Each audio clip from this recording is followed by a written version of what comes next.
في جلسة النهاردة تجمع اتحاد الكرة وبعض الأندية المصرية لتحديد عدد أندية في بداية الموسم الجديد. تم تأجيل الجلسة النهاردة ليوم 2/6 الجاي. مش عارف ليه، علامات استفهام كتير. يعني أنت كنت بتتعلم مع أندية كتير إنها تحضر الجلسة عشان عدد الأجانب. جبتها ليه؟ ما تعرفش بدون سبب. تمام.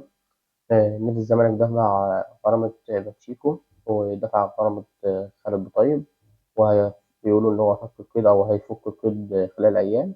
ونادي الزمالك بيستعد حاليا للتعاقد مع صفقات جديدة للموسم الجديد. منين كل ده ما تعرفش. فين اللعب المالي النظيف؟ مش بيطبق على أندية، على كل الأندية ليه؟ بعض الأندية وأندية لأ. نادي الزمالك ما تعرفش الفلوس دي كلها بتجيبها منين. تمام. خبر صار بالنسبة لنا كجمهور النادي الأهلي في كأس العالم للأندية. نادي إنتر ميامي يمر بفترة سيئة جدا، تدهور في المستوى. آخر 7 مباريات النادي ما كسبش غير مباراة واحدة. واستقبل في آخر 5 مباريات، استقبل 20 هدف آخر 5 مباريات. وفي مطالب جماهيرية برحيل المدير الفني في الوقت الحالي. تمام. وليونيل ميسي مش عايز يجدد مع إنتر ميامي. نتمنى لهم الأسوأ طبعا. وإن شاء الله اللي جاي أسوأ لنادي إنتر ميامي. تمام. إن شاء الله نكسبهم يعني في كأس العالم للأندية. موبوكازي، أنا اتكلمت لك على صفقة موبوكازي، لاعب أورلاندو بايرتس.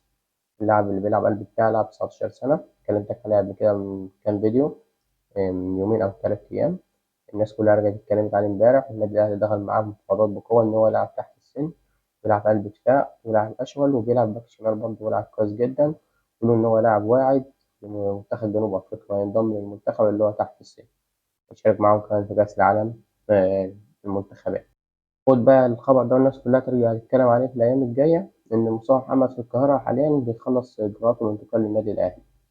اسمع مني أنا، معاك أنا بقول لك إيه، وهتلاقي كام يوم الناس كلها بتتكلم عن الخبر ده.